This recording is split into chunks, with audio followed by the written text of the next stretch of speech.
श्रीमती निर्मला सीतारमण वित्त मंत्री,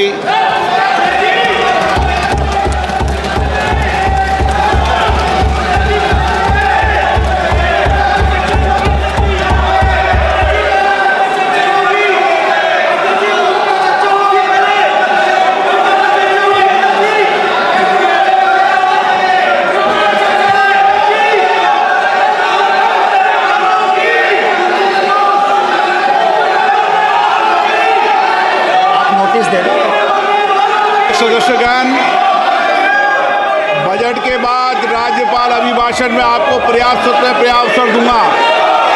मेरा आपसे निवेदन है, नहीं माननीय अखिलेश जी, आपने संसद की मर्यादा को आप बना के रखे हैं। कभी बजट भाषण के अंदर इस तरीके का नहीं हुआ, ये उचित नहीं है, ये उचित नहीं है। अखिलेश जी प्लीज, मैं आपको मौका दूंगा राज्यपाल अभिभाषण पे, प्लीज। नो, ये तरीका ठीक नहीं है। No,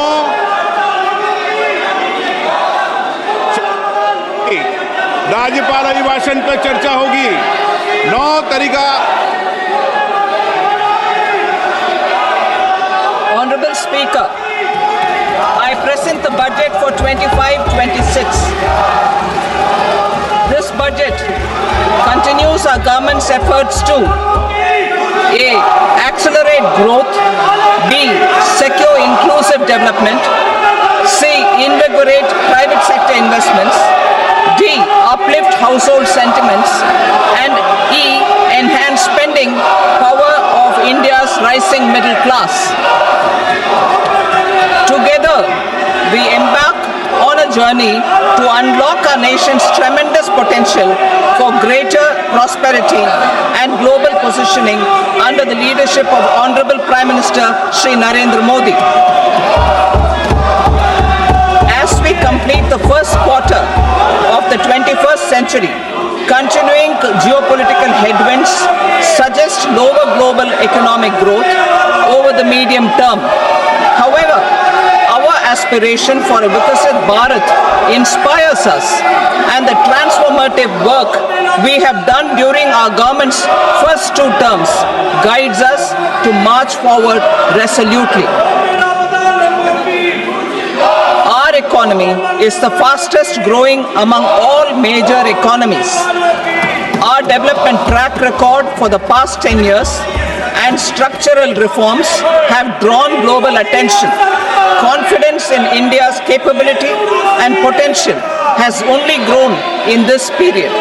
We see the next 5 years as a unique opportunity to realize Sabka Vikas, stimulating balanced growth of all regions.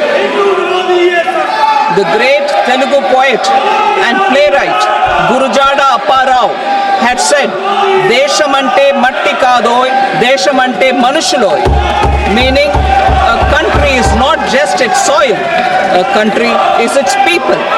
In line with this, for us, Vikasit Bharat encompasses zero poverty, 100%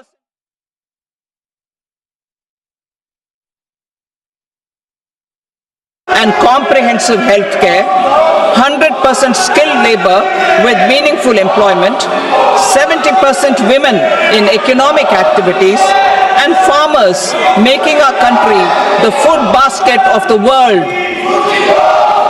In this budget, the proposed development measures span 10 broad areas focusing on Garib, Youth, Annadata, and Nari, spurring agricultural growth and productivity, building rural prosperity and resilience, taking everyone together on an inclusive growth path, boosting manufacturing and furthering Make in India, supporting MSMEs, enabling employment-led development, investing in people, economy, and innovation, securing energy supplies, promoting exports, and nurturing innovation. For this journey of development, our 4 powerful engines are agriculture, MSME, investments, Visit Bharat. This budget aims to initiate transformative reforms across 6 domains. During the first 5 years, these will augment our growth potential and global competitiveness. The domains are taxation, power sector, urban development, mining, financial sector, and regulatory reforms. Agriculture as the first engine. Now I move to specific proposals, beginning with agriculture as the first engine.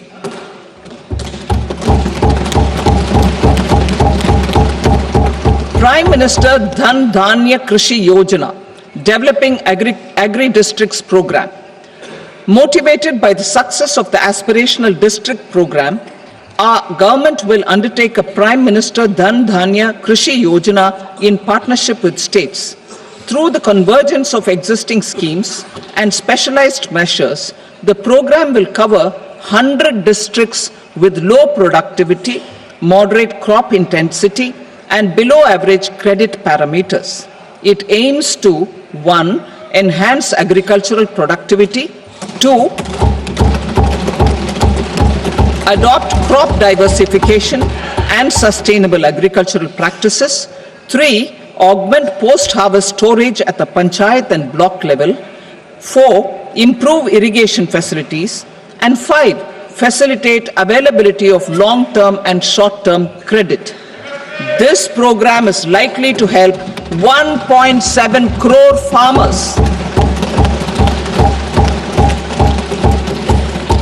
Building rural prosperity and resilience. A comprehensive multi-sectoral rural prosperity and resilience program will be launched in partnership with the states. This will address underemployment in agriculture through skilling, investment, technology, and invigorating the rural economy. The goal is to generate ample opportunities in rural areas so that migration is an option but not a necessity. The program will focus on rural women, young farmers, rural youth, marginal and small farmers, and landless families. The details are in Annexure A. Domestic best practices will be incorporated, and appropriate technical and financial assistance will be sought from multilateral development banks. In Phase 1, 100 developing agri-districts will be covered. Atmanirbharta in pulses. Our government is implementing the National Mission for Edible Oilseed for achieving Atmanirbharta in edible oils. Our farmers have the capability to grow enough for our needs and more. 10 years ago, we made concerted efforts and succeeded in achieving near self-sufficiency in pulses. Farmers responded to the need by increasing the cultivated area by 50%, and government arranged for procurement and remunerative prices. Since then, with rising incomes and better affordability, our consumption of pulses has increased significantly. Our government will now launch a 6-year mission for Atmanirbharta in pulses with a special focus on Tuar, Urad, and Masoor. Details are in Annexure B. Central agencies such as NAFED and NCCF will be ready to procure these 3 pulses as much as offered during the next 4 years from farmers who register with these agencies and enter into agreements. Comprehensive program for vegetables and fruits. It is encouraging that our people are increasingly becoming aware of their nutritional needs. It is a sign of a society becoming healthier. With rising income levels, the consumption of vegetables, fruits, and Shri Anna is increasing significantly. A comprehensive program to promote production, efficient supplies, processing, and remunerative prices for farmers will be launched in partnership with the states.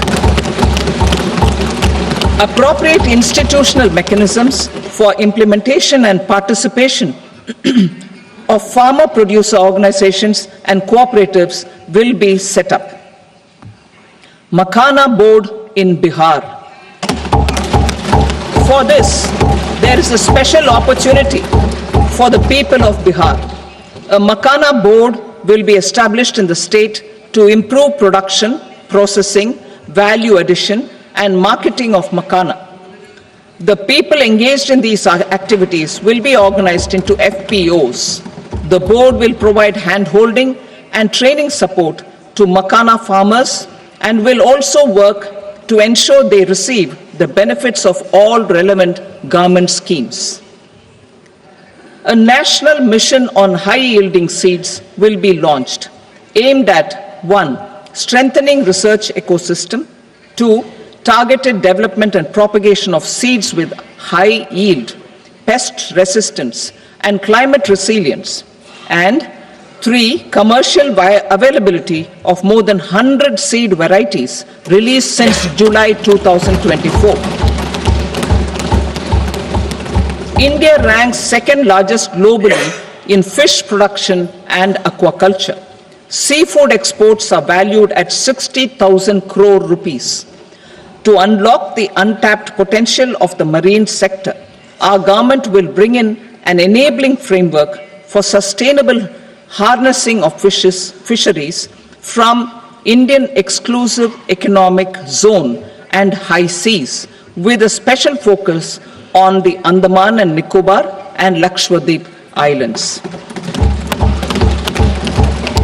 For the benefit of lakhs of cotton growing farmers, I am pleased to announce a mission for cotton productivity. This 5-year mission will facilitate significant improvements in productivity and sustainability of cotton farming and promote extra long staple cotton varieties. The best of science and technology support will be provided to farmers. Aligned with our integrated 5F vision for the textile sector, this will help in increasing incomes of the farmers and ensure a steady supply of quality cotton for rejuvenating India's traditional textile sector. Kisan credit cards facilitate short-term loans for 7.7 crore farmers, fishermen, and dairy farmers. The loan limit under modified interest subvention scheme will be enhanced from 3 lakh rupees to 5 lakh rupees for loans taken through the KCC. For Atmanirbharta in urea production, our government had reopened 3 dormant urea plants in the eastern region. To further augment urea supply, a plant with annual capacity of 12.7 lakh metric tons will be set up at Namrup in Assam.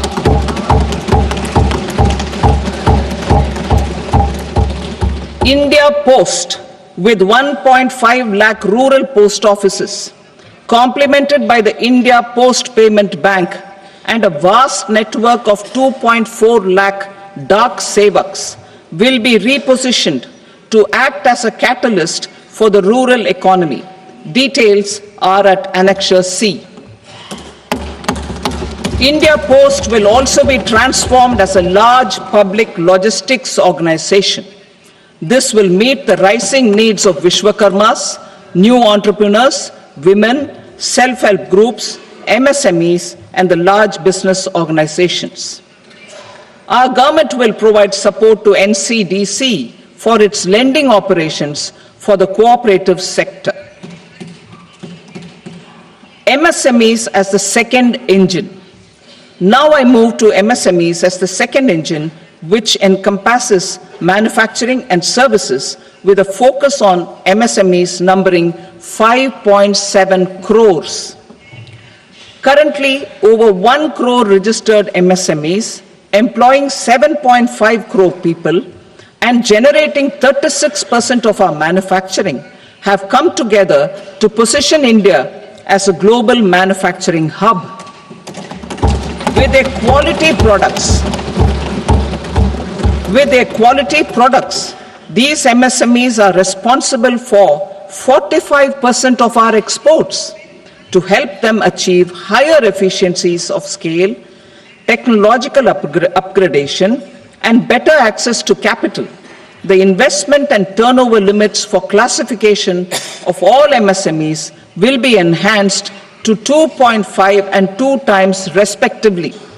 This will give them the confidence to grow and generate employment for our youth. The details are given in Annexure D.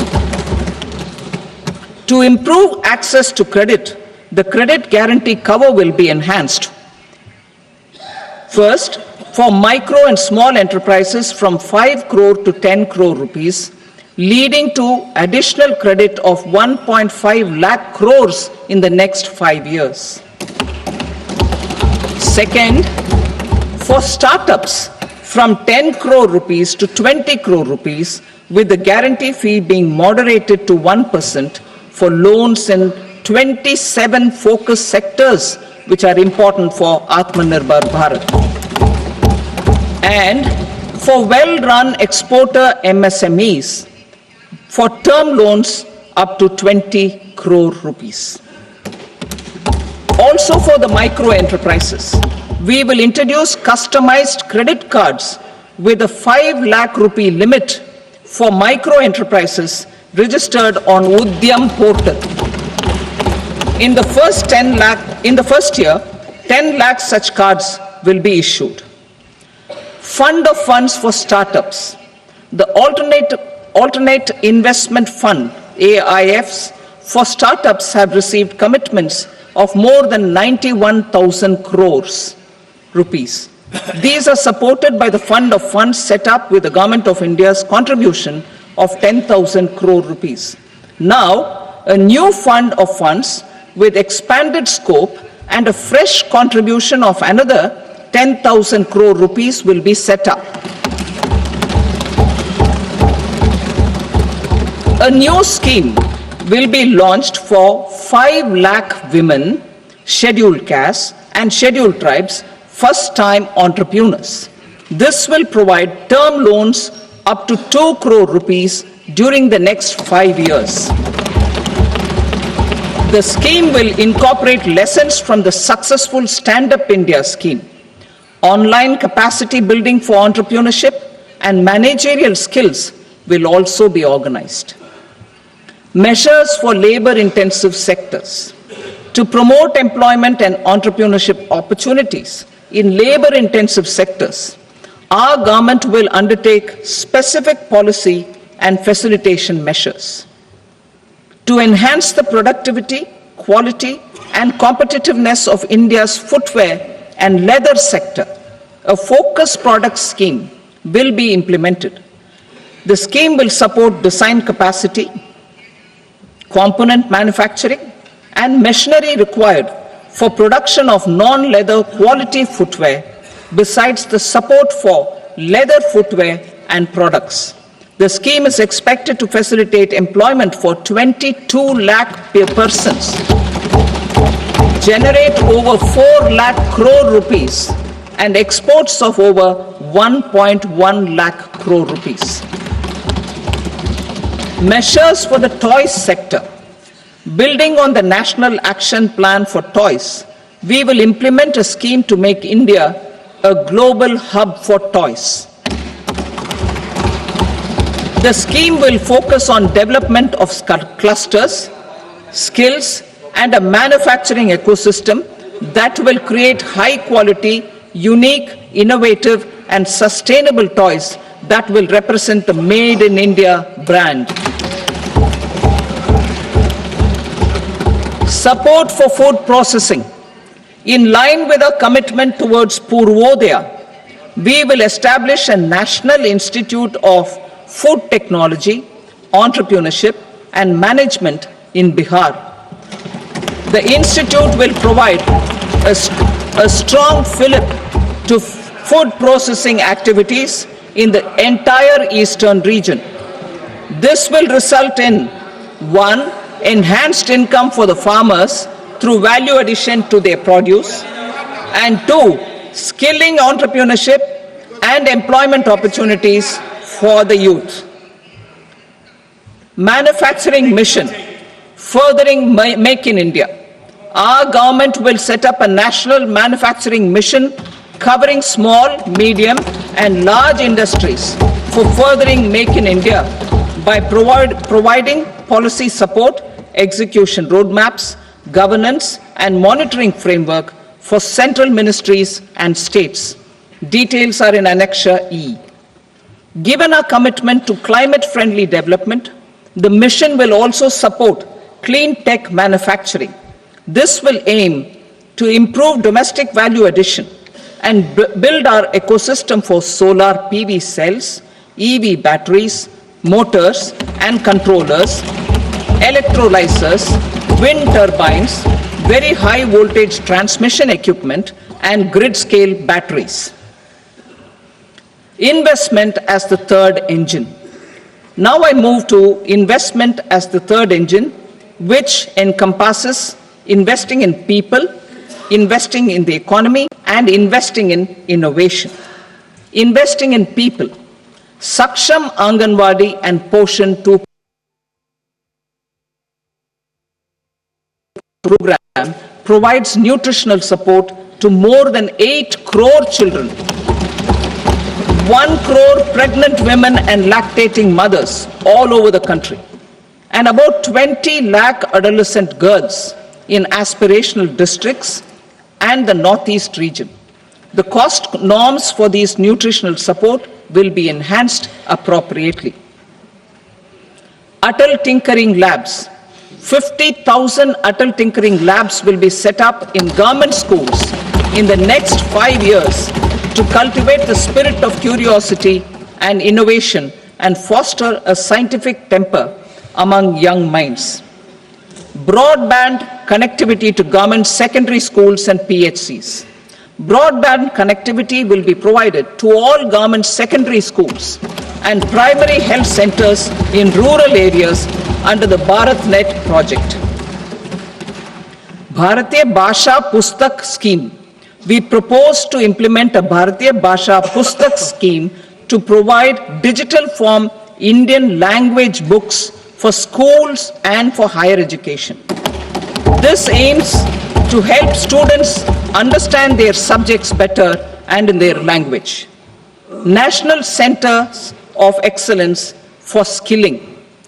Building on the initiative announced in the July 24 budget, 5 national centers of excellence for skilling will be set up with global expertise and partnerships to equip our youth with the skills required for Make for India, Make for the World manufacturing. The partnership will cover curriculum design, training of trainers, and a skills certification framework and periodic reviews. Expansion of capacity in IITs. Total number of students in 23 IITs has increased 100% from 65,000 to 1.35 lakh in the past 10 years.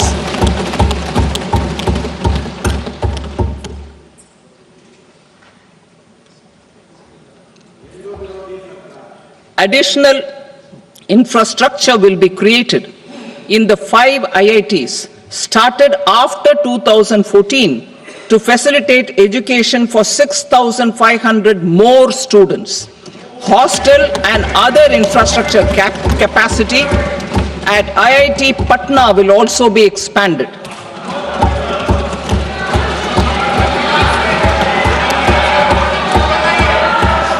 Center of Excellence.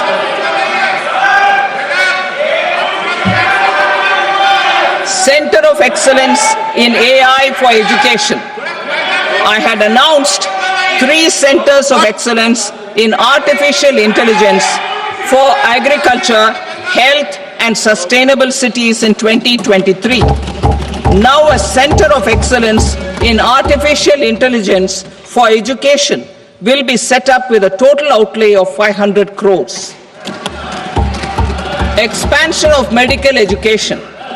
Our government has added almost 1.1 lakh undergraduate and postgraduate medical education seats in 10 years, an increase of 130%. In the next year, 10,000 additional seats will be added in medical colleges and hospitals towards the goal of adding 75,000 seats in the next 5 years. Daycare cancer centers in all district hospitals. Our government will facilitate setting up of daycare cancer centers in all district hospitals in the next 3 years. 200 centers will be established in 25-26 itself. Strengthening urban livelihoods. Our government has been giving priority to assisting urban poor and vulnerable groups. A scheme for socio-economic upliftment of urban workers will be implemented to help them improve their incomes, have sustainable livelihoods, and a better quality of life. PM Swanidhi scheme has benefited more than 68 lakh street vendors, giving them respite from high-interest informal sector loans. Building on this success, the scheme will be revamped with enhanced loans from banks, UPI-linked credit cards with 30,000 rupees limit, and capacity building support. Social Security scheme for welfare of online platform workers. Gig workers of online platforms provide great dynamism to the new age services economy. Recognizing their contribution, our government will arrange for their identity cards and registration on the e-Shram portal. They will be provided health care under PM Jan Arogya Yojana. This measure is likely to assist nearly 1 crore gig workers.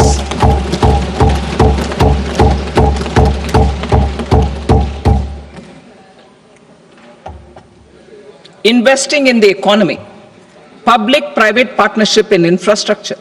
Each infrastructure-related ministry will come up with a 3-year pipeline of projects that can be implemented in PPP mode.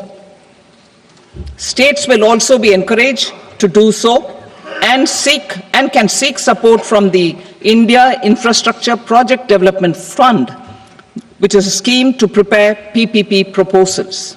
Support to states for infrastructure. An outlay of 1.5 lakh crore is proposed for the 50-year interest-free loans to states for capital expenditure and incentives for reforms.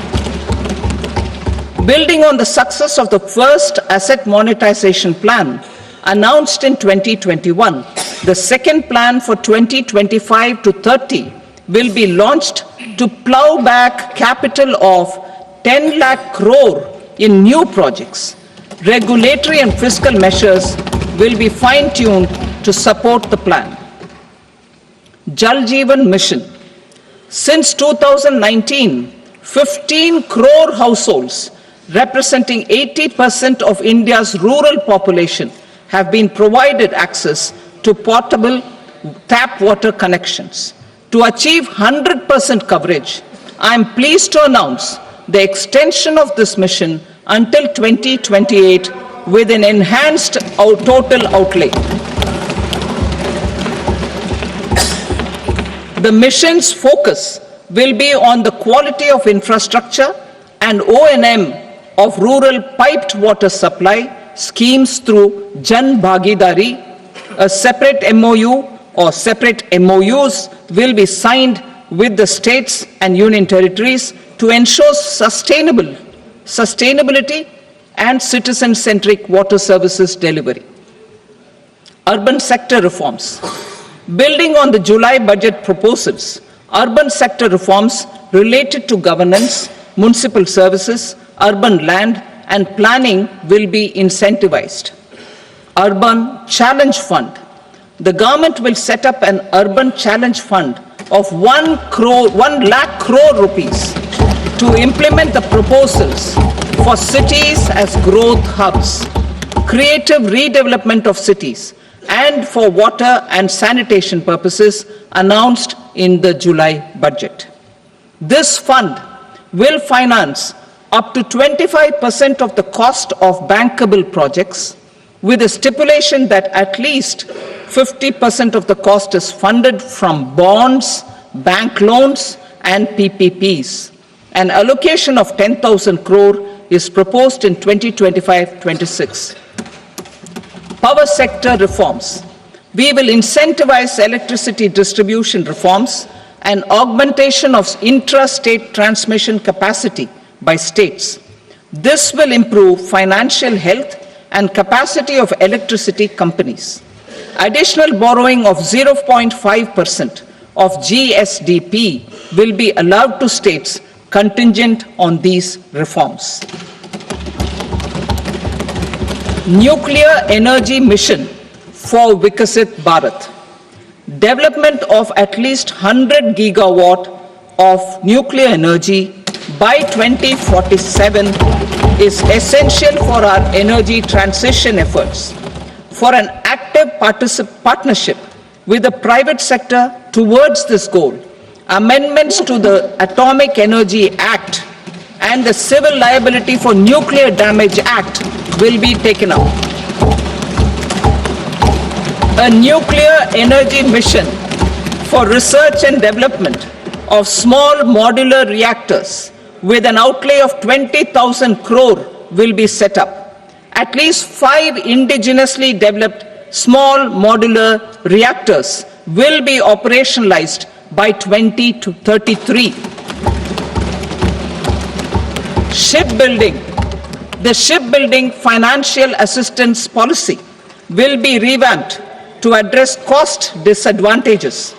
This will also include credit notes for shipbreaking in Indian yards to promote the circular economy. Large ships above a specified size will be included in the infrastructure harmonized master list. Shipbuilding clusters will be facilitated to increase the range, categories, and capacity of ships. This will include additional infrastructure, facilities, skilling, and technology to develop the entire ecosystem. Maritime Development Fund. For long-term financing for the maritime industry, a Maritime Development Fund with a corpus of 25,000 crore rupees will be set up. This will be for distributed support and promoting competition. This will have up to 49% contribution by the government, and the balance will be mobilized from ports and from private sector. Udan regional connectivity schemes. Udan has enabled 1.5 crore middle-class people to meet their aspirations for speedier travel. The scheme has connected 88 airports, and operationalized 619 routes. Inspired by that success, a modified Udan scheme will be launched to enhance regional connectivity to 120 new destinations and carry 4 crore passengers in the next 10 years. 4 crore additional passengers in the next 10 years. The scheme will also support helipads and smaller airports in hilly, aspirational, and northeast regional districts. Greenfield airports will be facilitated in Bihar to meet the future needs of the state. These will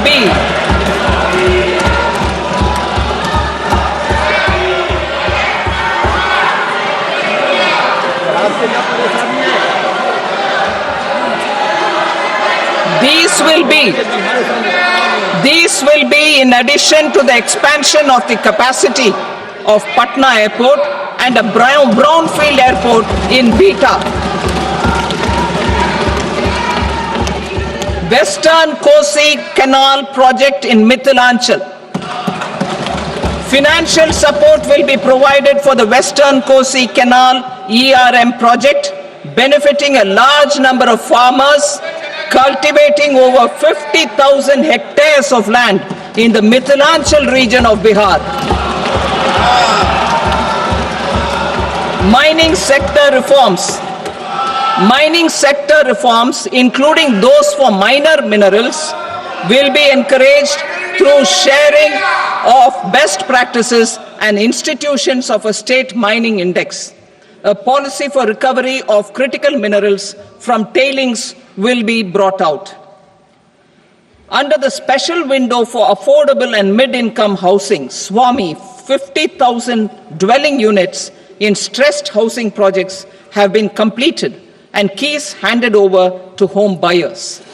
Another 40,000 units will be completed in 2025, further helping middle-class families who are paying EMIs on loans taken for apartments while also paying rent for their current dwellings. Building on this success, SWAMI Fund 2 will be established as a blended finance facility with contribution from the government, banks, and private investors. This fund of 15,000 crore rupees will aim for expeditious completion of another 1 lakh units.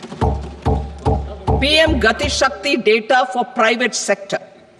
For furthering PPPs and assisting the private sector in project planning, access to relevant data and maps from the PM Gati Shakti portal will be provided. Tourism for employment-led growth. Top 50 tourist destination sites in the country will be developed in partnership with states through a challenge mode. Land for building key infrastructure will have to be provided by the states. Hotels in these destinations will be included in the infrastructure harmonized list.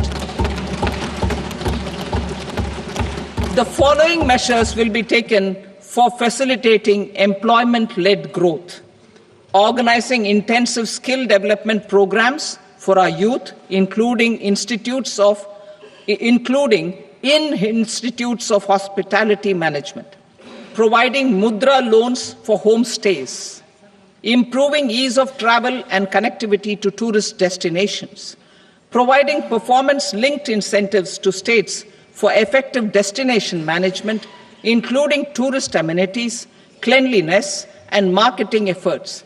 And introducing streamlined e-visa facilities along with visa fee waivers for certain tourist groups.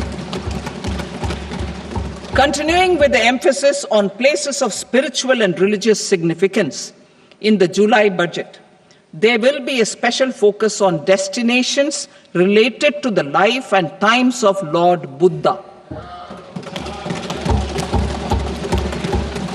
Medical tourism and heal in India.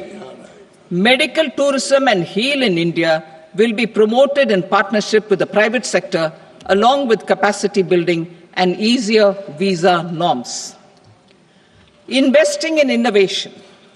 To implement private sector-driven research, development, and innovation initiatives announced in the July budget, I am now allocating 20,000 crore rupees for this purpose.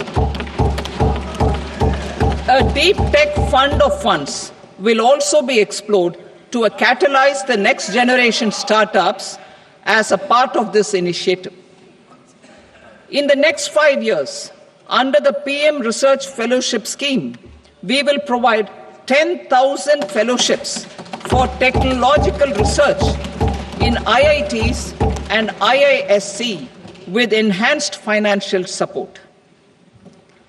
The second gene bank with 10 lakh germplasm lines will be set up for future food and nutritional security. This will provide conservation support to both public and private sectors for genetic resources. We will start a national geospatial mission to develop foundational geospatial infrastructure and data. Using PM Gati Shakti, this mission will facilitate modernization of land records, urban planning, and design of infrastructure projects. A Gyan Bharatam mission for survey, documentation, and conservation of our manuscript heritage with academic institutions, museums, libraries, and private collectors will be undertaken to cover more than 1 crore manuscripts. We will set up a national digital repository of Indian knowledge systems for knowledge sharing. Now I move to exports as the fourth engine. We will set up an export promotion mission with sectoral and ministerial targets driven jointly by the Ministries of Commerce, MSME, and Finance. It will facilitate easy access to export credit, cross-border factoring support, support to MSMEs to tackle non-tariff measures in overseas markets. A digital public infrastructure, Bharat Trade Net, for international trade will be set up as a unified platform for trade documentation and financing solutions. This will complement the Unified Logistics Interface platform. The BTN will be aligned with international practices. Support will be provided to develop domestic manufacturing capacities for our economy's integration with global supply chains. Sectors will be identified based on objective criteria. Facilitation groups with participation of senior officers and industry representatives will be formed for select products and supply chains. Through this, there are huge opportunities related to Industry 4.0, which needs high skills and talent. Our youth have both. Our government will support the domestic electronic equipment industry to leverage this opportunity for the benefit of our youth. A national framework will be formulated as guidance to states for promoting global capability centers in emerging Tier 2 cities. This will suggest measures for enhancing availability of talent and infrastructure, building bylaw reforms, and mechanisms for collaboration with industry. Our government will facilitate upgradation of infrastructure and warehousing for air cargo, including high-value perishable horticultural produce. Cargo screening and customs protocol will be streamlined and made user-friendly. Reforms as the fuel. Over the past 10 years, our government has implemented several reforms for convenience of taxpayers, such as faceless assessment, 2, taxpayer charter, 3, faster returns, 4, almost 99% returns being on self-assessment, and 5, Vivad Se Vishwas scheme.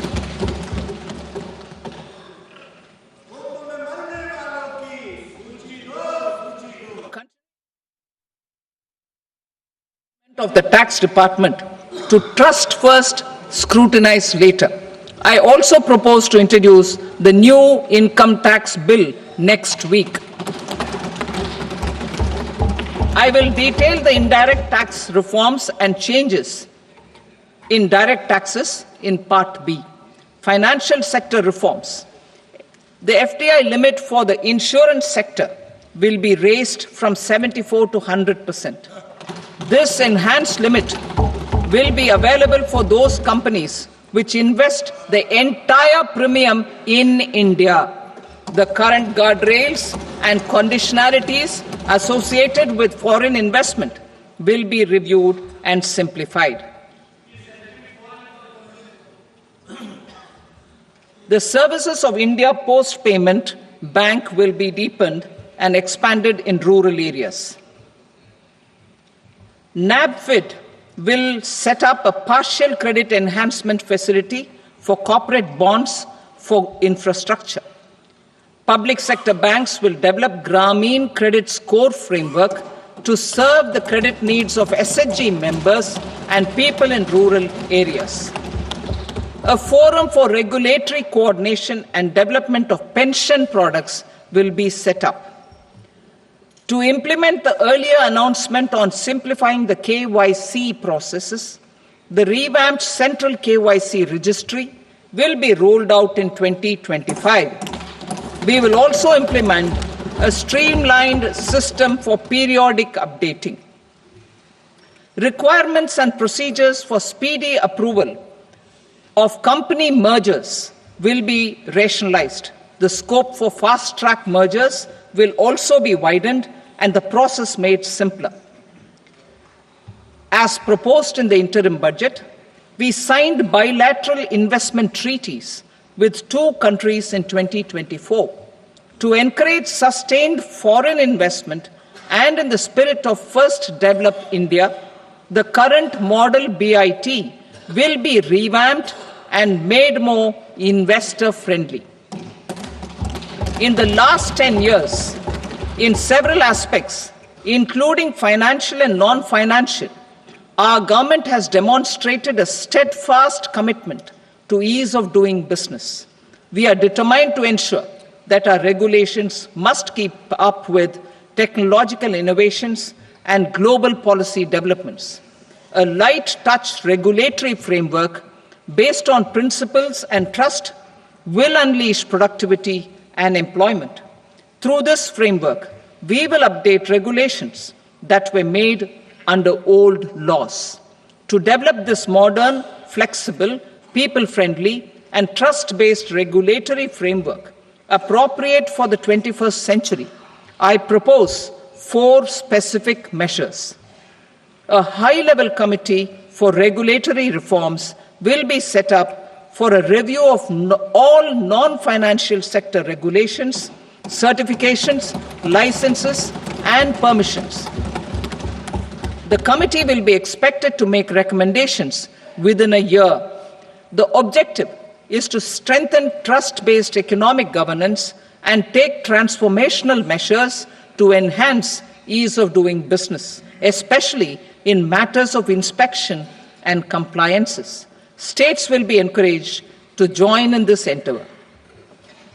An investment friendliness index of states will be launched in 2025 to further the spirit of competitive, cooperative federalism.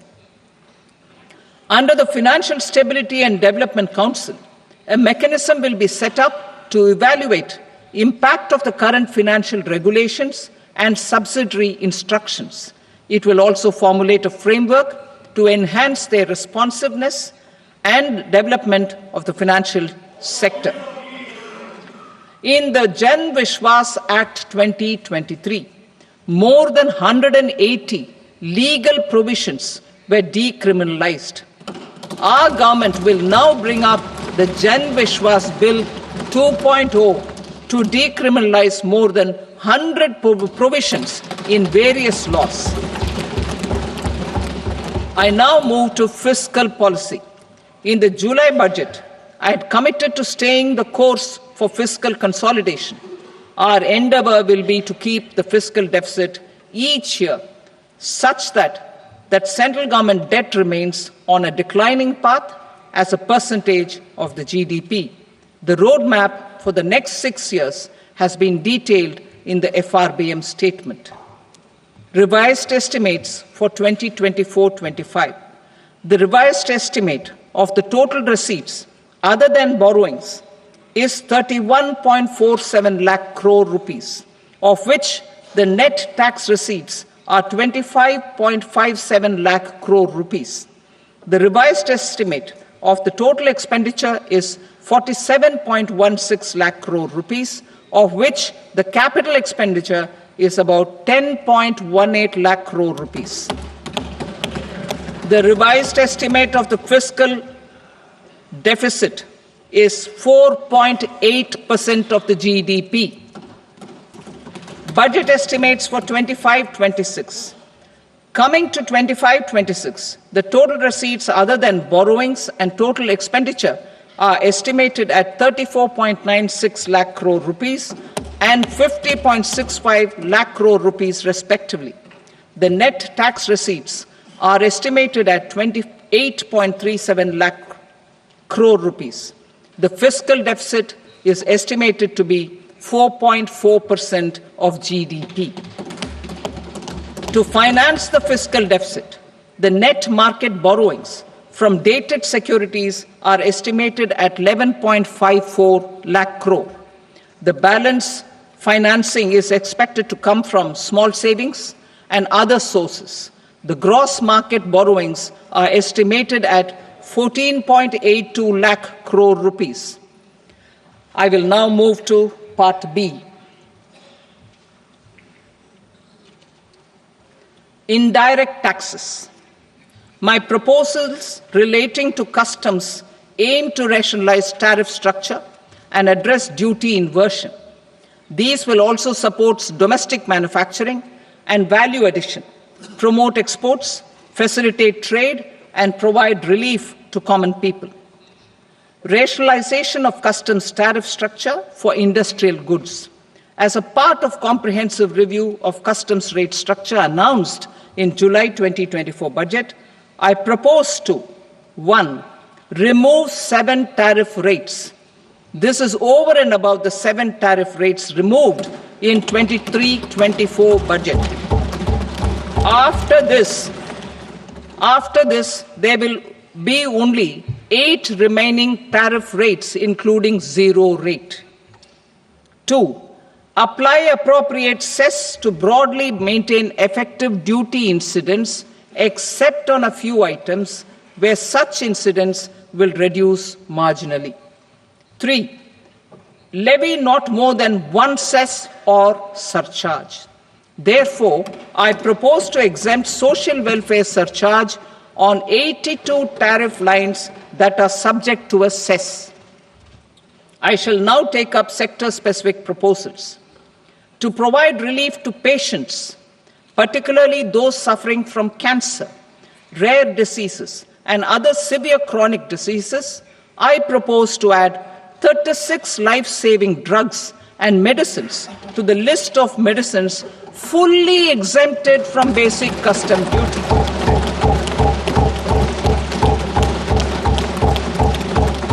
I also propose to add 6 life-saving medicines to the list attracting concessional custom duty of 5%. Full exemption and concessional duty will also respectively apply on the bulk drugs for manufacture of the above. Specified drugs and medicines under patient assistance programs run by the pharmaceutical companies are fully exempt from BCD, provided the medicines are supplied free of cost to the patients. I propose to add 37 more medicines along with 13 new patient assistance programs. Support to domestic manufacturing and value addition. Critical minerals. In the July 2024 budget, I had fully exempted BCD on 25 critical minerals that are not domestically available.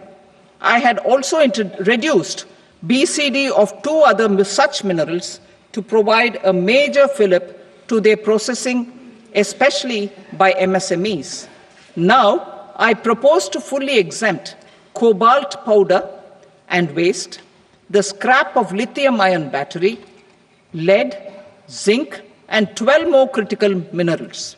This will help secure the availability for manufacturing in India and promote more jobs for our youth.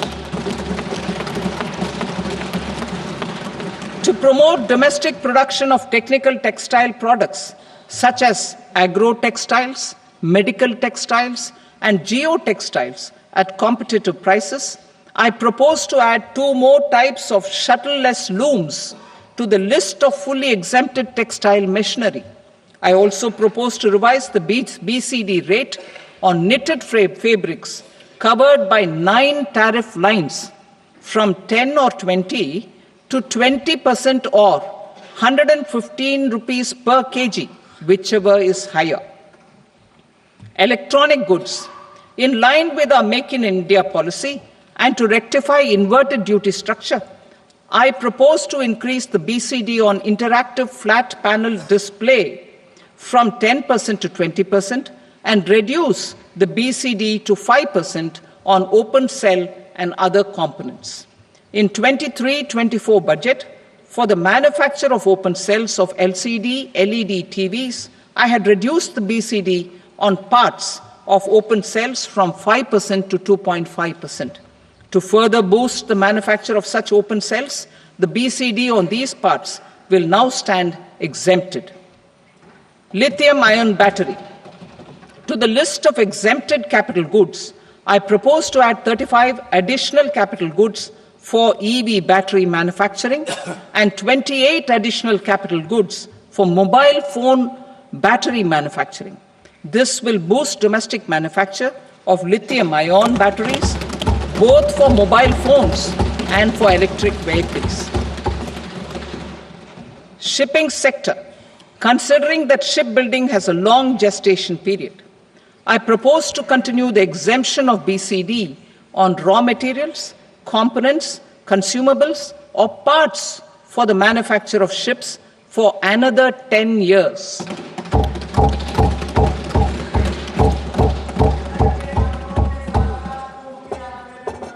I also propose the same dispensation for shipbreaking to make it more competitive. Telecommunication. To prevent classification disputes, I propose to reduce the BCD from 20% to 10% on carrier-grade Ethernet switches to make it at par with non-carrier-grade Ethernet switches. Export promotion. To facilitate exports of handicrafts, I propose to extend the time period for export from 6 months to 1 year, further extendable by another 3 months if required. I also propose to add 9 items to the list of duty-free inputs. Leather sector. I propose to fully exempt BCD on wet blue leather to facilitate imports for domestic value addition and employment. I also propose to exempt crust leather from 20% export duty to facilitate exports by small tanners. Marine products. To enhance India's competitiveness in the global seafood market, I propose to reduce BCD from 30% to 5% on frozen fish paste, surimi, for manufacture and export of its analog products. I also propose to reduce BCD from 15% to 5% on fish hydrolysates for manufacture of fish and shrimp feed.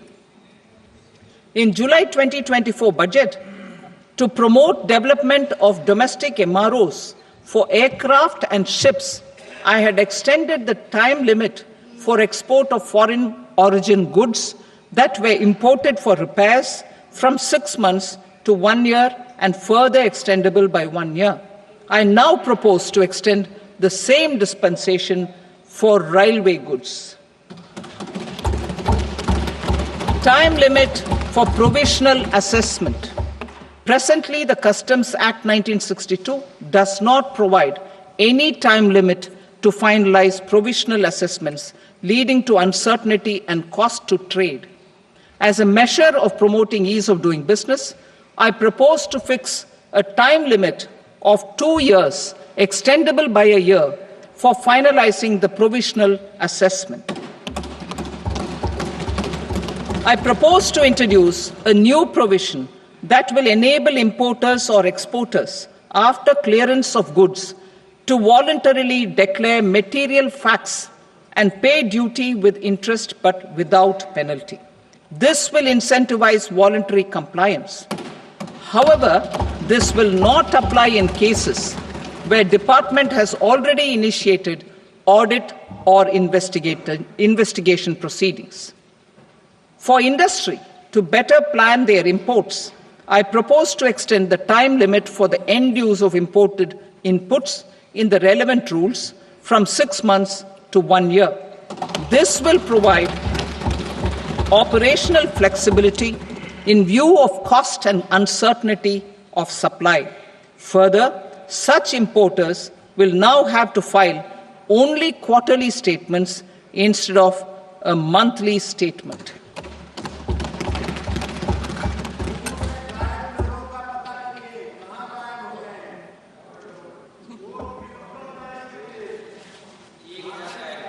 I now come to my direct tax proposals. In Part A, I have briefly underlined taxation reforms as one of key reforms to realize our vision of Vikasit Bharat. In respect of criminal law, our government had earlier ushered in Bharatiya Nyaya Sanhita, replacing Bharatiya Danda Sanhita. I am happy to inform this august House and the country that for new income tax bill will carry forward the same spirit of Nyaya in its drafting as well. The new bill will be clear and direct in text, with close to half of the present law in terms of both chapters and words. It will be simple to understand for taxpayers and tax administrators, leading to tax certainty and reduced litigation. Reforms, however, are not a destination.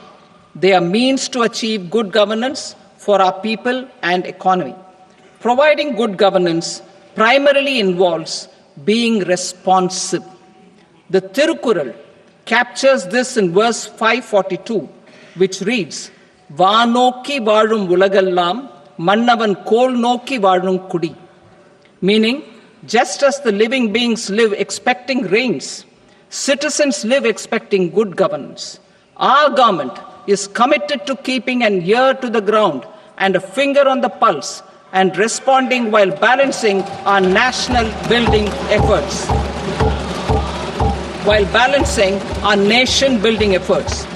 The following measures will detail just how our government will, under the guidance of PM Modi, has taken steps to understand and address. I repeat that sentence, sir. The following measures will detail just how our government, under the guidance of PM Modi, has taken steps to understand and address the needs voiced by our citizens. My tax proposals are guided by this spirit. The objectives of my proposals are as follows. Personal income tax reforms with special focus on middle class. Rationalization of TDS and TCS for easing difficulties. Encouraging voluntary compliance. Reducing compliance burden. Ease of doing business, employment and investment. I will come to my proposal on personal income tax towards the end. TDS and TCS, rationalization for easing difficulties. I propose to rationalize tax deduction at source, TDS, by reducing the number of rates and thresholds above which TDS is deducted. Further, threshold amounts for tax deduction will be increased for better clarity and uniformity. The limit for tax deduction on interest for senior citizens is being doubled from the present 50,000 rupees to 1 lakh rupees. Similarly, the annual limit of 2.40 lakh rupees for TDS on rent is being increased to 6 lakh rupees. This will reduce the number of transactions liable to TDS, thus benefiting small taxpayers receiving small payments. The threshold to collect tax at source, the TCS, on remittances under RBI's liberalized remittance scheme, the LRS, is proposed to be increased from 7 lakh to 10 lakhs. I also propose to remove TCS on remittances for education purposes, where such remittances is out of a loan taken from a specified financial institution. Both TDS and TCS are being applied on any transaction related to sale of goods. To prevent such compliance difficulties, I propose to omit the TCS. I also propose that the provisions of the higher TDS deduction will now apply only in non-PAN cases. In July 2024, the delay for payment of TDS up to the due date of filing statement was decriminalized. I propose to provide the same relaxation to TCS provisions as well. The government under the leadership of Prime Minister Modi believes in Sabka Saath, Sabka Vikas, Sabka Vishwas and Sabka Prayas.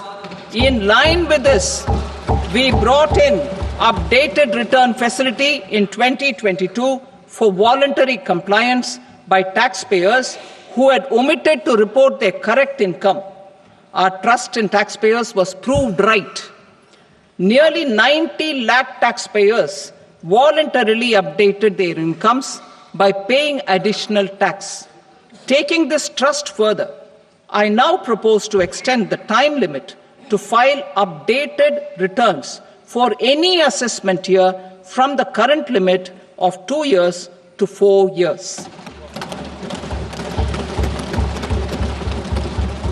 I propose to reduce the compliance burden for small charitable trusts and institutions by increasing their period of registration from 5 years to 10 years.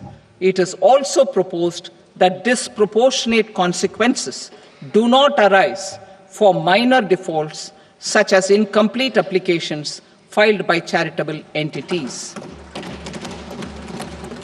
Presently, taxpayers can claim the annual value of self-occupied properties as nil only on the fulfillment of certain conditions. Considering the difficulties faced by taxpayers, it is proposed to allow the benefit of 2 such self-occupied properties without any condition. To streamline the process of transfer pricing and to provide an alternative to yearly examination, I propose to introduce a scheme for determining arm's length price of international transaction for a block period of 3 years. This will be in line with global best practices. With a view to reduce litigation and provide certainty in international taxation, the scope of safe harbor rules is being expanded. A number of senior and very senior citizens have very old national savings schemes accounts. As interest is no longer payable on such accounts, I propose to exempt withdrawals made from NSS by individuals on or after 29th August 2024. I am also proposing to allow similar treatment to NPS Vatsalya accounts as is available to normal NPS accounts subject to overall limits. In my speech in July 2024, I had promised that all processes, including giving effect to appellate orders, shall be digitalized and made paperless over the next 2 years. So I'm happy to announce that digitalization is being made operational now. In July 2024, we brought in the Vivad Se Vishwas scheme to resolve income tax disputes pending in appeal. The scheme has received a great response, with nearly 33,000 taxpayers having availed of the scheme to settle their disputes. I have a few proposals to promote investment and employment. It is proposed to provide a presumptive taxation regime for non-residents who provide services to a resident company that is establishing or operating an electronics manufacturing facility. I further propose to introduce a safe harbor for tax certainty for non-residents who store components for supply to specified electronics manufacturing units. Presently, the tonnage tax scheme is available only to sea-going ships. The benefits of existing tonnage tax scheme are proposed to be extended to inland vessels registered under the Indian Vessels Act 2021 to promote inland water transport in the country. Extension for incorporation of startups. We continue to support the Indian startup ecosystem. I propose to extend the period of incorporation by 5 years to allow the benefit available to startups which are incorporated before 1/4/2030. In order to attract and promote additional activities in the IFSC, I am inter alia proposing specific benefits to ship leasing units insurance offices, and treasury centers of global companies which are set up in IFSC. Further, to claim benefits, the cut-off date for commencement in IFSC has also been extended by 5 years to 31/3/2030. Category 1 and Category 2 AIFs are undertaking investments in infrastructure and other such sectors. I propose to provide certainty of taxation to these entities on the gains from securities, to promote funding from sovereign wealth funds and pension funds to the infrastructure sector. I propose to extend the date of making an investment by 5 more years up to 31st March 2030.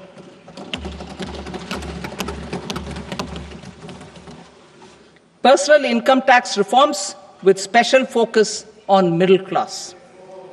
Democracy, demography, and demand are the key support pillars in our journey towards Vikasit Bharat. The middle class provides strength for India's growth. This government, under the leadership of Prime Minister Modi, has always believed in the admirable energy and ability of the middle class in nation building. In recognition of their contribution,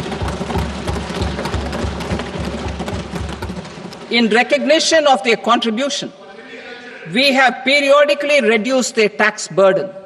Right after 2014, the nil tax slab was raised to 2.5 lakhs of rupees, which was further raised to 5 lakh rupees in 2019 and to 7 lakh rupees in 2023.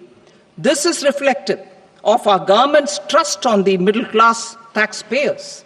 I am now happy to announce that there will be no income tax payable up to income of 12 lakh rupees.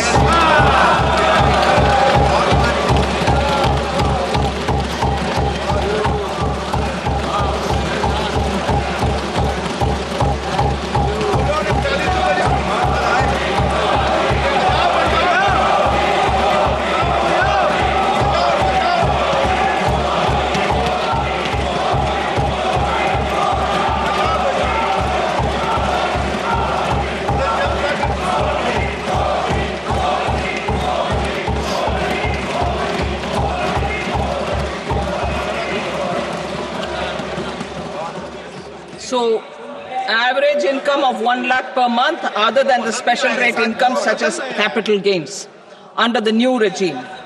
This limit will be 12.75 lakh for salaried taxpayers due to the standard deduction of 75,000. Slabs and rates are being changed across the board to benefit all taxpayers. The new structure will substantially reduce the taxes of the middle class and leave more money in their hands, boosting household consumption, savings, and investment.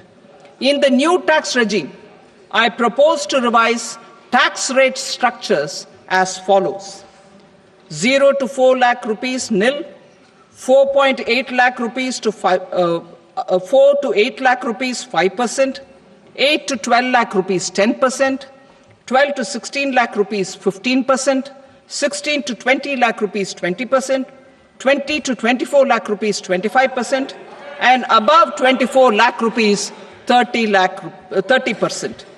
To taxpayers up to 12 lakh of normal income, other than special rate income such as capital gains. I read that again. To taxpayers up to 12 lakh of income, other than special rate income such as capital gains, tax rebate is being provided in addition to the benefit due to slab rate reduction in such a manner that there is no tax payable by them. The total tax benefit of slab rate changes and rebate at different income levels can be illustrated with a few examples. A taxpayer in the new regime with an income of 12 lakh rupees will get a benefit of 80,000 rupees in tax, which is 100% of tax payable as per the existing rates. A person having income of 18 lakh rupees will get a benefit of 70,000 rupees in tax, that is 30% of tax payable as per existing rates. A person with an income of 25 lakh gets a benefit of 1,10,000 rupees, that is 25% of his tax payable as per existing rates. Details of my tax proposals are given in the annexure. As a result of these proposals, Honorable Speaker, sir, revenue of about 1 lakh crore in direct taxes and 2,600 crores in indirect taxes will be foregone. Mr. Speaker, sir, with this, I commend the budget to this august House.